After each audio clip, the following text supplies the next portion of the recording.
हम सुरेंद्र राउत, मैथिली साहित्य प्रबोधन आईएएस, दिल्ली मुखर्जी नगर अहाँ सब नाम से परिचित है। ई छथि शिवम नारायण झा, हिनको से अहाँ सब परिचित भइए गेल है, कियाकि ऐतिहासिक पुरुष बिसरल नहीं जाइ छै, तो तैं वो एहि बेर इतिहास रचलथि। मैथिली से 597 रैंक प्राप्त केलथि आ मिथिला के मातृभूमि जे सुगंध छलै मैथिली, वह सब्जेक्ट धारण केने छला। तो मातृ पितृ ऋण सहित जे छै ने मातृभाषा के ऋण सेहो ई उतारला। एहि प्रकार के ऋण उतारऽ में अहूँ सहयोगी बनि सकी या कोना बनी, एकर विस्तृत चर्चा अहाँ शिव नारायण जी से ही सुनू। यह बताता कि मैथिली कोना यूपीएससी में या अन्य परीक्षा में सहयोगी छै आ कोन प्रकार से अहाँ के हेल्प करत, ई अहाँ के आई बता रहल छथि शिवम नारायण झा। हमरा से तो अहाँ सुनबे करब, संपूर्ण कोर्स के सुनब। आई जे छै ने रणनीतिगत चर्चा छै ई वीडियो में, यह आई शिव नारायण जी से सुनू। ठीक है, आओ शिव नारायण जी, अहाँ के स्वागत अछि प्रबोधन आईएएस ऐप पर। आई जे छै ने अहाँ मिथिला के जे बच्चा सब छै या मैथिली से जे इंटरेस्टेड छै, जे बाहरो के छथिन, उनका अहाँ मार्गदर्शन करियो। देखियो कि मैथिली कोन प्रकार से लाभान्वित भ रहल छै, साथ साथ जीएसओ में कोन प्रकार के समय बचत करा के ओ तैयारी में अपन सहयोग दै छै, एहि बात के अहाँ जरूर प्रकाश देबै। ठीक छै, धन्यवाद। जेना कि सर कहलथि, हमर नाम शिवम नारायण झा अछि और एहि बेर का यूपीएससी में हमरा 597 रैंक प्राप्त भेल अछि और हमर जे वैकल्पिक विषय छला से मैथिली छला। तऽ एहि सत्र में हमसब डिस्कस करबै कि मैथिली साहित्य किया लेबाक चाही एज एन ऑप्शनल, और ओहिसँ की प्रकार के लाभ अहाँके यूपीएससी के बाकी तैयारी में हैत, और अन्य जे एग्जाम छै ओहिमे मैथिली अहाँके की प्रकार से हेल्प करत। तऽ सबसे पहले जे प्रश्न के हम उत्तर देबऽ चाहै छी कि मैथिली के ऑप्शनल के रूप में अहाँ चयन किया करी। तऽ पहला बात ई छै जे ऑप्शनल सब्जेक्ट के रूप में अहाँके कोनो ने एकटा सब्जेक्ट के चयन करबाक छै, और जे अंतिम रूप से जे चयन होइ छै ओहिमे ऑप्शनल के भूमिका बहुत महत्वपूर्ण छै। कियाकि ऑप्शनल का अहाँ यदि स्कोर देखबै तऽ 150 नंबर बच्चा के आबि रहल छै, ठीक छै, और 300 नंबर आबि रहल छै। तऽ ई जे रेंज छै वो बहुत पैघ छै। यदि अहाँके ऑप्शनल में नीक नंबर आबि रहल यऽ तऽ ई अहाँके सिलेक्शन के जे चांसेस छै से काफ़ी ज़्यादा बढ़ा दै छै। दोसर बात हम अपन अनुभव बता रहल छी जे हम केमिकल इंजीनियरिंग में बीटेक केने छी, और केमिकल इंजीनियरिंग ओना यूपीएससी के सिलेबस में शामिल नहीं छै, तऽ ओ तऽ हमरा सामने ऑप्शन नहीं छलै। तऽ जहन हम यूपीएससी के तैयारी शुरू केलहुँ तऽ हम सोचलहुँ कि कोन विषय लेल जाए। तऽ हम कहीं ना कहीं पहले से एकटा मन हमरा में छलै कि मैथिली साहित्य हमरा ऑप्शनल के रूप में लेबाक यऽ। कई सारा ओकर कारण भऽ सकैए। पहला तऽ ई छलै जे मैथिली हमर मातृभाषा छै, तऽ एक प्रकार के जे अहाँके भाषा के साथ जे एक प्रकार के सहजता छै से मैथिली में हमरा पहले से छलै, तऽ एक प्रकार के आसानी से होइ छै। आ दोसर जे सुरेंद्र सर के मार्गदर्शन, प्रबोधन आईएएस सुरेंद्र राउत सर, हुनकर मार्गदर्शन हमरा शुरुए से बहुत प्राप्त भेल। तऽ एक बहुत सारा काज जे छै बहुत आसान भऽ गेल, क्लास में लगभग सब किछु कवर भऽ जाइ छै पूरा अच्छा से, और ज़्यादा टाइमो नहीं लै छै, लगभग 3 महीना 4 महीना में अहाँके क्लास कवर भऽ जायत। तऽ एते कम पीरियड में अहाँके ऑप्शनल तैयार भऽ गेलै। हम ऑप्शनल के क्लास 2022 अप्रैल से लऽ कऽ और अगस्त सितंबर तक हमर भेल छलै। बीच में गैपो भऽ गेल छलै, ताहि दुआरे कनि टाइम बढ़लै। बीच में क्लासेज हम कनि भाषावला नहीं कऽ पायल छलियै। 3 से 4 महीना में कवर भऽ सकै। और सबसे नीक बात ई छै जे सर सबटा जे आंसर छै, जे भी क्वेश्चन प्रीवियस ईयर क्वेश्चन पूछल जा रहल छै यूपीएससी में, सर ओकरा खुद लिखबै छथिन क्लास में। ओकर कारण भी कनि टाइम 3-4 महीना, नहीं तऽ ई सिलेबस 2 महीना में कवर भऽ सकैए। तऽ सिलेबस कम हेनाइ और दूसरा साहित्य छै तऽ एकरा अपडेट लगातार अपडेट करैके जरूरत नहीं पड़ै छै। चीज अहाँ एक बेर पढ़ि लेलियै, ओ चीज अहाँ पढ़ि लेलियै, ओकरा अहाँ 2 साल बादो यदि अटेम्प्ट देबै तऽ अहाँके काज आयत।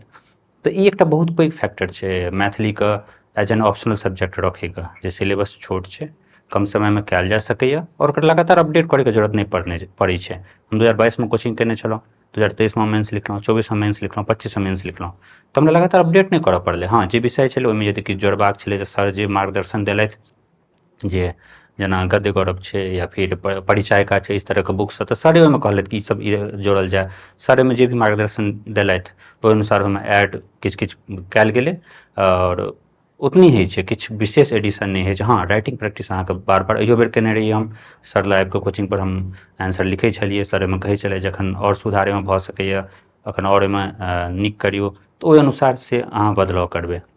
तऽ पहला जे प्रश्न छलै जे मैथिलीके ऑप्शनलके रूपमे किया चयन करू, तकर उत्तर हमरा लगे हम दैके कोशिश कलहुँ। जे ऑप्शनल सिलेबस छोट छै और जल्दी कवर होइ छै, और अहाँके अपडेट नहि करऽ पड़त, और नंबर नीक आबि रहल छै। जेना एहि बेरका जे हमर चयन भेल अंतिम रूपसँ, ओहिमे मैथिलीके सबसँ महत्वपूर्ण भूमिका रहल। हमरा 274 नंबर भेटल मैथिलीमे, जे कि हमर चयनमे बहुत नीक भूमिका निभेलक। मेंसमे हमरा हमेशा मेंस जे हमर 3 बेर निकलल, ओहिमे मैथिलीके सबसँ नीक भूमिका रहलै। तऽ मैथिलीके बहुत योगदान एहिमे रहै छै। दोसर, मैथिलीके दायरा और जगह की भऽ सकै, माना कि अहाँ मैथिली साहित्यके क्लास केलिए, अहाँ ओकर तैयार केलिए, देखियौ एखन सीटेटमे सेहो मैथिलीके लागू कऽ देलकै। एकर अलावा बीपीएससीमे सेहो as an optional subject Maithili छै, तऽ अहाँके ओतहियो लाभ भेटत। और अन्य तरहके जे शिक्षकवला एग्जाम सब होइ छै, कियाकि जे यूपीएससीके जे मैथिलीके सिलेबस छै ने, ओ बहुत व्यापक छै और बहुत ही गम्भीर तैयारी एहिमे छै। तऽ अहाँ एहि लए यदि एक बेर मैथिली तैयार कऽ लेबै, तऽ आन कोनो भी एग्जाममे यदि अहाँके मैथिली रखऽ पड़त, तऽ अहाँके बहुत फायदा हैत। कियाकि अहाँ देखियौ जे पेपर 2 छै, ओहिमे अहाँ 9टा की कहै छै पद्यवला पढ़ै छियै, 7टा गद्यके पुस्तक पढ़ै छियै, फिर भाषा और साहित्यके विस्तृत रूपसँ अहाँ इतिहास क्लासमे पढ़ै छियै। तऽ एहिसँ की होइ छै, अहाँके बहुत व्यापक पकड़ मैथिली साहित्य, मैथिली इतिहास, मैथिली की कहै छै गद्य और पद्यके लऽ कऽ बनि जाइए। कोनो भी एग्जाममे कोनो भी प्रकारके प्रश्न यदि पूछल जेतै, अहाँके उत्तर दैमे अहाँके ज़्यादा सहजता हैत। तो मैथिली का दायरा इहो छै। तीसरा प्रश्न जो मैं संबोधित करना चाहता हूँ कि क्या कोई नॉन मैथिल जिसकी मातृभाषा मैथिली नहीं है, क्या वह भी मैथिली साहित्य को वैकल्पिक विषय के रूप में ले सकता है? तो इसका उत्तर भी हाँ है। जैसे कि इस बार भी मेरे साथ मेरा एक दोस्त है जो कि जौनपुर से है, उसकी मैथिली मातृभाषा नहीं है, अवधी होगी शायद। तो वह मैथिली साहित्य से लगातार 3 बार से मेंस लिख रहा है। तो उसको नंबर भी ठीक 240-250 के आसपास आते हैं। हालांकि उसमें और भी स्कोप हो सकता है और बढ़ सकता है, लेकिन एक ठीक ठाक नंबर मैथिली साहित्य दे रहा है। उससे फर्क नहीं पड़ रहा है कि आपकी मैथिली मातृभाषा है ही नहीं, है या नहीं। इसका कारण यह है कि जो सुरेंद्र सर का जो क्लास होता है, उसमें जो समझाने का जो उनका तरीका है, वो मूलतः वो हिंदी में समझाते हैं। तो और जो लिखाते हैं मैथिली में, और उसके अलावा जो मैथिली और हिंदी के बीच में काफ़ी साम्यता भी है। जैसे मैथिली में, हिंदी में हम लोग है बोलते हैं, मैथिली में अच्छी बोलते हैं। तो आपको 1-2 बार ही ये समझने का ज़रूरत पड़ता है कि हाँ, है के बदले में हम अच्छी शब्द यूज करना है। हमें कारक जैसे वहाँ पे होता है राम का, यहाँ पे होगा रामक, तो बस आप किस तरह से यूज करते हो। तो इस प्रकार से शुरू के 2-3 क्लास में इस तरह का ग्रामर वाला जो चीज़ है, वो सर कवर कर देते हैं। तो कोई भी व्यक्ति इससे पहले राजस्थान और उड़ीसा से भी कई सारे जो सीनियर्स हैं, उन्होंने यूपीएससी निकाला है मैथिली साहित्य को ऑप्शनल के रूप में लेकर। तो यह भी एक जो जिनकी मातृभाषा मैथिली नहीं है, वह मैथिली साहित्य को ऑप्शनल के रूप में एक लेने के लिए गंभीर रूप से सोच सकते हैं।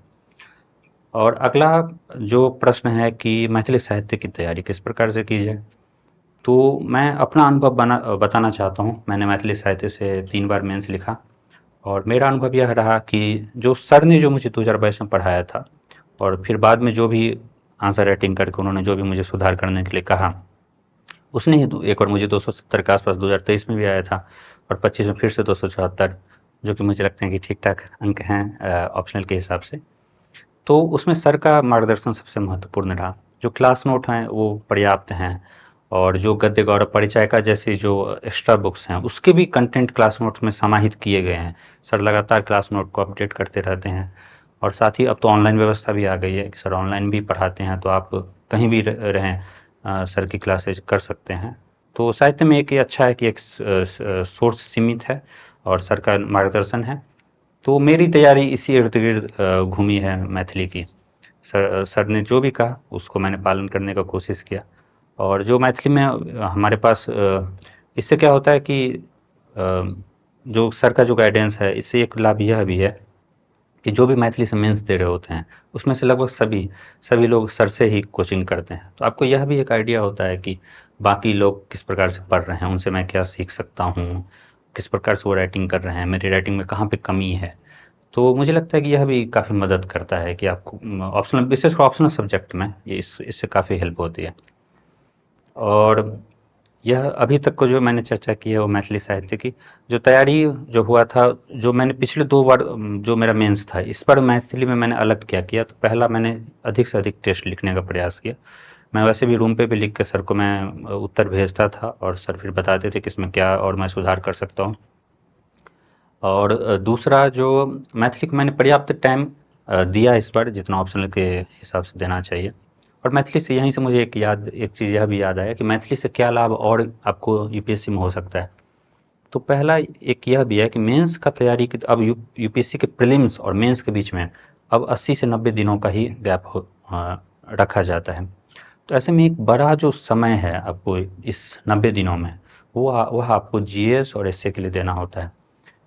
तो यदि आप ऑप्शनल में भी बहुत ज़्यादा समय दे रहे हो तो कहीं ना कहीं टाइम मैनेजमेंट करना काफ़ी मुश्किल हो जाता है। मैथिली इस संदर्भ में बहुत हेल्पफुल है, क्योंकि मैथिली का सिलेबस छोटा है, आप रिवाइज बहुत तेज़ी से कर सकते हो। तो मैथिली को आप ये प्रतिदिन यदि 1 से 2 घंटे भी दे रहे हैं, हफ्ता में 1 दिन आप राइटिंग कर रहे हैं, या फिर डेली भी 2-3 आंसर लिख रहे हैं, तो मैथिली का तैयारी अच्छे से पर्याप्त रूप से हो जाती है। जबकि अन्य ऑप्शनल के साथ ऐसा कई बार नहीं होता है, क्योंकि काफ़ी लंबा समय हमें उसमें उनकी तैयारी में देना होता है। तो यदि आप मैथिली साहित्य आपका ऑप्शनल सब्जेक्ट है, तो आप जीएस की तैयारी में और एसए की तैयारी में अधिक से अधिक समय अपना दे सकते हैं प्रीलिम्स और मेंस के बीच में। लेकिन इस संदर्भ में मेरी एक और सलाह होगी कि आप मैथिली साहित्य की जो तैयारी है वह आप प्रीलिम से पहले करके रख लीजिए। जब आप यूपीएससी की तैयारी शुरू कर रहे हैं उसी समय मैथिली साहित्य की तैयारी कर लीजिए, क्योंकि इसका कारण यह है कि मैथिली पढ़ने के लिए आपको कोई विशेष नॉलेज नहीं चाहिए कि पहले जीएस का नॉलेज चाहिए तभी मैं मैथिली साहित्य की तैयारी कर सकता हूँ। ऐसा कुछ भी नहीं है। मैथिली साहित्य जो है उसकी तैयारी है पूरी तरह से इस मामले में जीएस और एसए से स्वतंत्र है। तो इससे यह फ़ायदा होगा, ये जब शुरू में ही ऑप्शनल आपका कवर हो जाएगा तो 500 नंबर आपका ऑलरेडी कवर हो चुका है। फिर आपका अधिक से अधिक ध्यान जीएस और एसए को कवर करने और प्रीलिम्स की तैयारी में जा सकता है। तो मेरा यह सलाह होगा, जैसे कि मैंने किया, मैंने 2021 में जीएस के लिए भी एक कोचिंग ज्वाइन की, फाउंडेशन बैच, और उसी समय मैंने मैथिली का भी कोचिंग ज्वाइन कर लिया। तो मैं दिन में 2 क्लास करता था और अगले 3-4 साढ़े 3 महीने में मेरा मैथिली साहित्य कवर हो गया। तो उससे क्या होगा, प्रीलिम्स के समय तक मुझे, जब मैं 2023 का प्रीलिम्स लिख रहा था, तो यह मेरे मन में विश्वास था कि हाँ जीएस का भी थोड़ा बहुत सेक्शन बाकी है, लेकिन कम से कम मेरा ऑप्शनल तो कवर है। और उसके कारण भी मेरा 2023 का मेंस निकला, क्योंकि ऑप्शनल में अच्छे नंबर आए, मुझे इंटरव्यू देने का मौका मिला। फाइनल सिलेक्शन तो नहीं हुआ, लेकिन वो एक अच्छा एक्सपीरियंस था जो जिससे मुझे काफ़ी कॉन्फिडेंस बूस्ट हुआ और मुझे लगा कि ठीक है ये जर्नी किया जा सकता है। और कहीं ना कहीं उसी विश्वास ने आज मुझे उस होली पीडीएफ में मेरा नाम दिलवाया।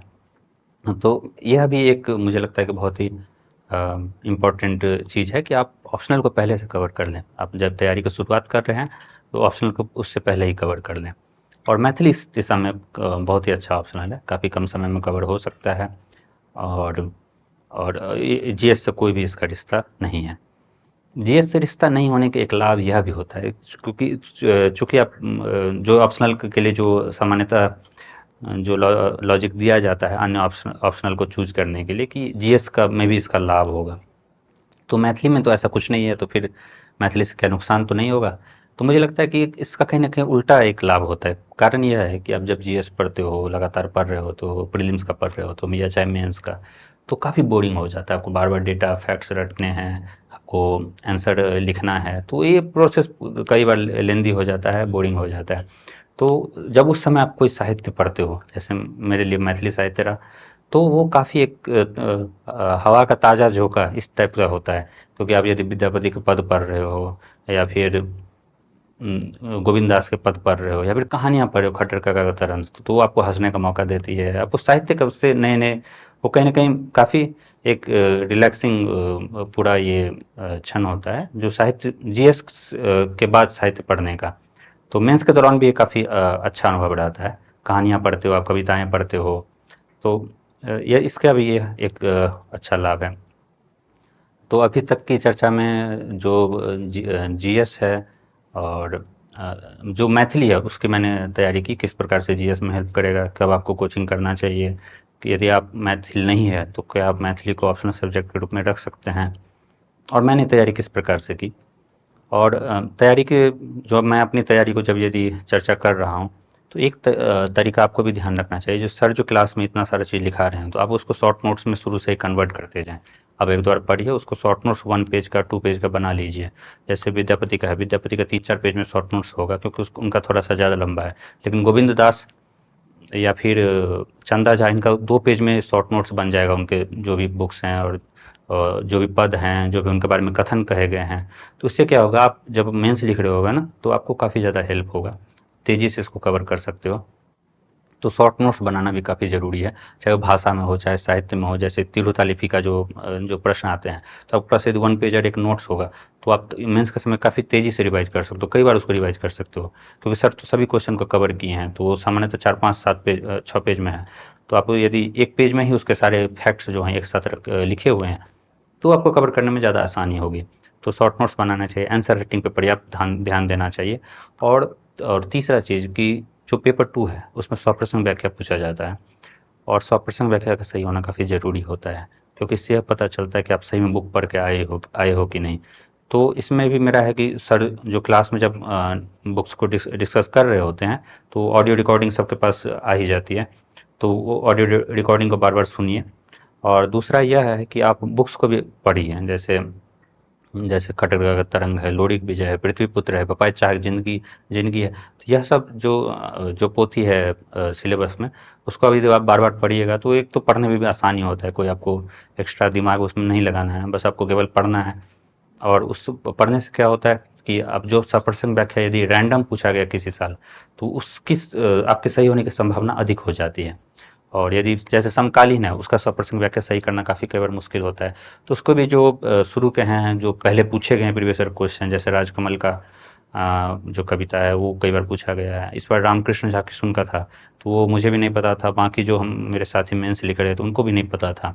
इस प्रकार से यदि कोई रैंडम सा पूछा गया, तो वो तो सभी को नहीं पता, लेकिन बुक का नाम तो आप लिख सकते हैं, ये समकालीन से पूछा गया है। तो तैयारी के समय यह भी ध्यान रखा जाना चाहिए, सप्रसंग व्याख्या की तैयारी के लिए आपको जो बुक उल्लेखित किए गए हैं वो पढ़ना पड़ेगा। और पढ़ना बहुत ही आसान होता है, आप कभी भी कहानी की तरफ बढ़ सकते हो। इसमें सर का क्लास भी काफ़ी ज़्यादा हेल्प करता है, विशेषकर जो पद्य भाग है। और दूसरा, शॉर्ट नोट्स बना के पहले रख लीजिए, जब आप मैथिली की तैयारी कर रहे हैं, वो आपको लास्ट के समय काफ़ी हेल्प करेगा, विशेषकर मेंस के समय। और अभी तक जो मैथिली की तैयारी से जुड़ा मेरा जो भी अनुभव रहा है, मैंने वह साझा किया। अब यदि हम चर्चा करें कि जीएस की तैयारी, विशेषकर जो प्रीलिम्स की तैयारी है, उसके लिए मैंने क्या किया। मेरा प्रीलिम्स लगातार तीसरी बार अच्छे अंकों के साथ निकला। तो प्रीलिम्स की तैयारी के लिए पहला तो आपको जो प्रीवियस ईयर क्वेश्चन है उसका बहुत अच्छा एनालिसिस आपके पास होना चाहिए, क्योंकि ऐसा होने से क्या होगा, अब जो कंटेंट है प्रीलिम्स में क्या होता है ना, हम बहुत कुछ पढ़ने लग जाते हैं, तो कंटेंट बहुत ही विस्तारित हो जाता है और आपको पता ही नहीं चलता कि रिवाइज कब करें हैं, नया कब पढ़ें हैं, करेंट अफेयर्स कब पढ़ें। तो प्रीवियस ईयर क्वेश्चन का बहुत अच्छा एनालिसिस कीजिए। हालांकि 2026 का जो पेपर आया है वो कहीं ना कहीं इस ट्रेंड को तोड़ता है, लेकिन फिर भी मुझे लगता है कि जिन्होंने अच्छे से तैयारी की होगी उनको ही अंत में एडवांटेज मिलेगा, भले ही पेपर कितना भी टफ आए। तो प्रीवियस ईयर क्वेश्चन का अच्छे से एनालिसिस कीजिए, इससे आपका जो कंटेंट है वो काफ़ी सीमित हो जाएगा। दूसरा, जो भी कंटेंट आप पढ़ रहे हो, जैसे लक्ष्मीकांत है या फिर स्पेक्ट्रम है, उसी को बार बार पढ़िए। बार बार एक नए बुक को 4 नए बुक पढ़ने से अच्छा है कि जो पुराना बुक है उसी को 4-5 बार पढ़ा जाए। तो उससे क्या होगा, जो भी उससे प्रश्न आएगा वो आपका गलत नहीं होगा।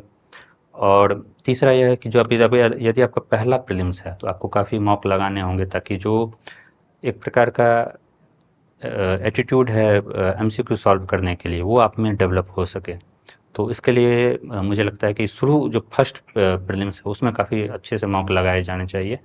और जब एक बार आपको प्रीलिम्स का ये डेवलप हो जाएगा, तो अगले अटेम्प्ट में आपको नहीं लगाने होंगे इतने सारे मॉक। लेकिन शुरू के जो फर्स्ट प्रीलिम्स है उसके लिए पर्याप्त मेहनत किया जाना है, जो विशेषकर टेस्ट सीरीज को लेकर। और यह 3 चीज़ है, बार बार रिवीजन कीजिए तो प्रीलिम्स में इससे अच्छा रहता है। और जहाँ तक सीसेट का बात है, सीसेट भी काफ़ी ट्रिकी हो गया है, विशेषकर हिंदी माध्यम में तो और अधिक। और सीसेट में मेरा लास्ट ईयर 136 था, जो कि ठीक ठाक ही अंक थे।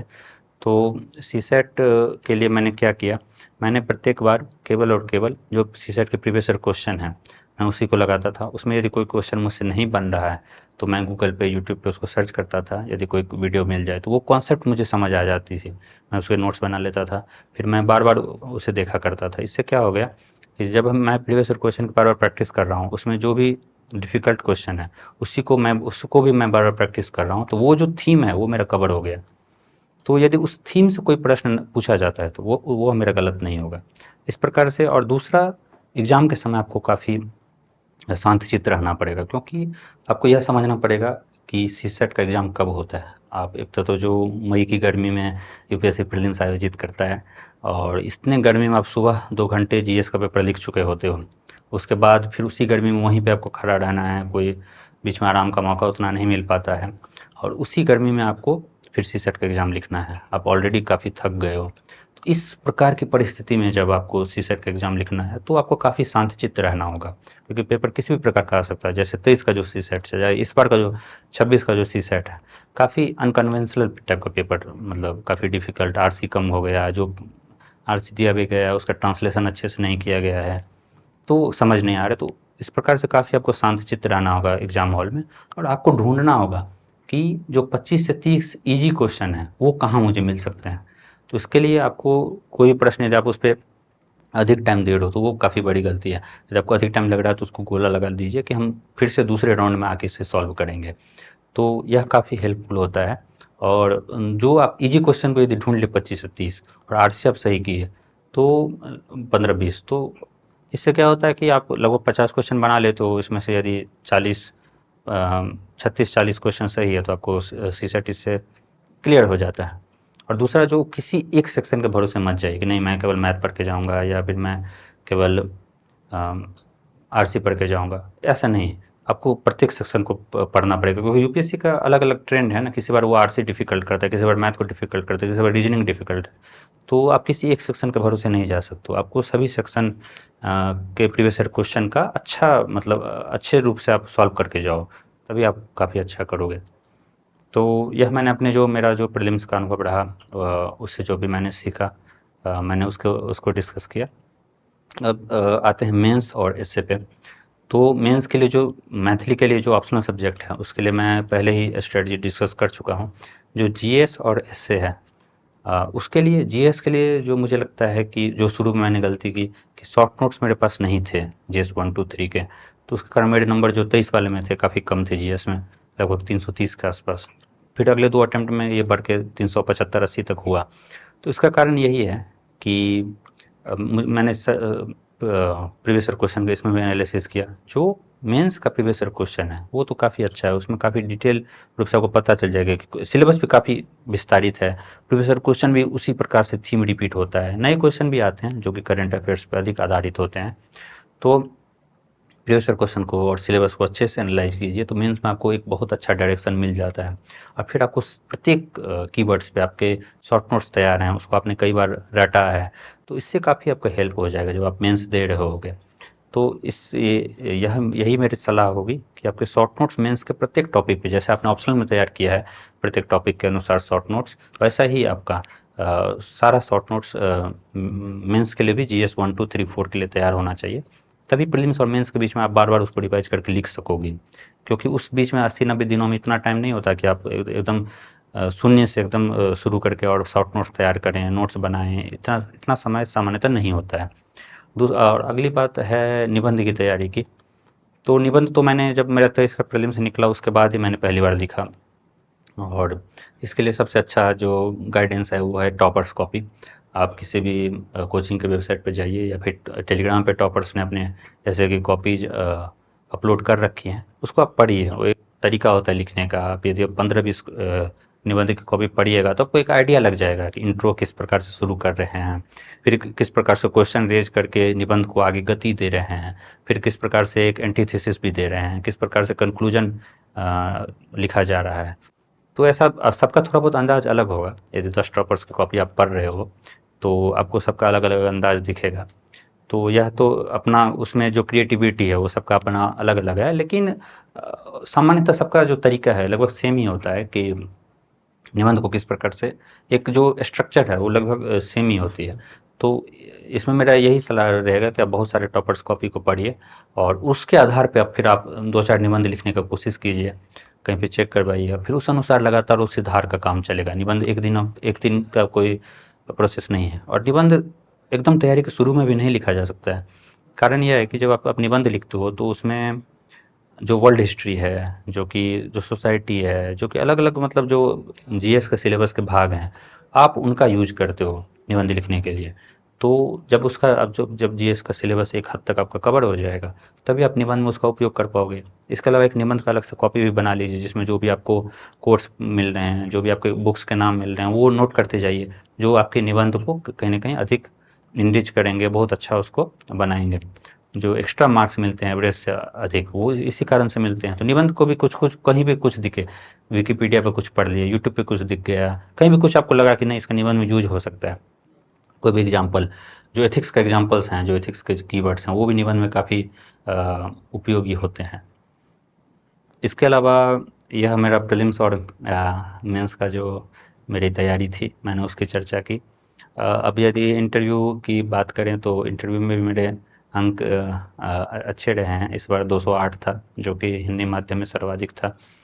तो इंटरव्यू के लिए जो मेरी तैयारी का जो एक ढांचा रहा है वो यह रहा है कि जो डेप्थ जो फीलिंग होती है, जिसमें आप विशेषकर अपने हॉबीज और अवार्ड्स और सब कुछ जो स्पोर्ट्स ये वाला जो पूरा सेक्शन भरते हो, मैं उसको काफ़ी अच्छे से मैंने फिल किया था, ताकि जो सामने वाला बोर्ड है उसको हर विषय पे बात करने का मौका मिले। तो वो जो भर रहे होते हो उसको आपको काफ़ी अच्छे से भरना होता है। और दूसरा यह है कि जो तैयारी है, जिस प्रकार से यूपीएससी प्रीलिम्स और मेंस का प्रीवियस ईयर क्वेश्चन है, उस प्रकार से इंटरव्यू का भी प्रीवियस ईयर क्वेश्चन होता है, जो ट्रांसक्रिप्ट के रूप में, जो कि पहले इंटरव्यू दे चुके हैं वो अपने इंटरव्यू एक्सपीरियंस को लिखते हैं और टेलीग्राम पे कई सारे ट्रांसक्रिप्ट वाले चैनल हैं, उसमें वो अपलोड करते हैं। तो अब यदि उसमें कीवर्ड सर्च करोगे, जैसे मेरे डैफ में कीवर्ड था मधुबनी पेंटिंग, तो मैं सर्च करता था मधुबनी, तो जो भी प्रश्न आज तक मधुबनी से पूछे गए हैं वो सब प्रश्न सामने आ जाते थे। तो अब उनको तैयार कर दो तो आपको काफ़ी एक हद तक तैयारी हो जाती है। तो इस प्रकार अपने डैफ के कीवर्ड्स के अनुसार, जैसे केमिकल इंजीनियरिंग था मेरा बीटेक का सब्जेक्ट, तो मैं केमिकल सर्च करता था, तो जो भी प्रश्न पूछे गए सभी एक साथ आ जाते थे। तो इस प्रकार से इंटरव्यू की तैयारी आप कीजिए ट्रांसक्रिप्ट के अनुसार। फिर आपको काफ़ी सारे मॉक्स देने होते हैं, उसमें कई प्रकार के आपके सजेशंस आते हैं, तो उस पर फिर काम कीजिए। स्पष्ट रूप से आपको बोलना होता है और मतलब वहाँ पे जो एक जो इंटरव्यू का जो हॉल है, वहाँ पे जो प्रश्न पूछे जा रहे हैं, आपको उस समय उसी समय सोच के जो जवाब देना होता है। इसकी प्रैक्टिस आप दोस्तों के साथ बैठ के कर सकते हैं, या फिर जो इंटरव्यू होता है उसमें भी इसकी तैयारी काफ़ी अच्छी होती है। तो मुझे लगता है कि यह सब काफ़ी आपको इंटरव्यू के लिए तैयार करता है। और एक सलाह मेरी यह भी रहेगी कि जो अभी 11th-12th में हैं, जो ग्रेजुएशन में हैं, तो आप ग्रेजुएशन में सिर्फ पढ़ाई लिखाई तो करना बहुत अच्छी बात है, लेकिन इसके साथ जो एक्स्ट्रा करिकुलर एक्टिविटीज़ हैं उसमें भी एक्टिव रहिए। इसका भी लाभ आपको इंटरव्यू के समय काफ़ी मिलता है, जैसे कि मुझे मिलता था, क्योंकि मैं कॉलेज में भी काफ़ी एक्टिव था कई सारे अलग अलग एक्टिविटीज़ में। जैसे ज्ञान अर्पण नाम से हमारा एक एनजीओ टाइप का काम था जो हम करते थे कॉलेज में, अमेठी के गाँव में जाके बच्चों को पढ़ाते थे। तो इस प्रकार के जो एक्टिविटीज़ हैं वह भी काफ़ी हेल्प करता है। जब वो डैप में इस प्रकार से देखते हैं तो उनको उनके लिए बात करना आसान हो जाता है इन मुद्दों पे। तो मुझे लगता है कि यह भी एक अच्छा तरीका है। यदि आप ग्रेजुएशन में 11th-12th में हो तो अपने हॉबीज़ डेवलप करने पे, एक्स्ट्रा करिकुलर एक्टिविटीज़ पे भी ध्यान दीजिए। उस समय लगेगा आपको ये तो समय बर्बादी है, मैं पढ़ाई नहीं कर रहा हूँ, लेकिन वो बाद में इंटरव्यू के समय काफ़ी काम देता है। और इस प्रकार से जिस यूपीएससी ने जिस प्रकार से इंटरव्यू को का इम्पोर्टेंस जो है काफ़ी बढ़ा दिया है।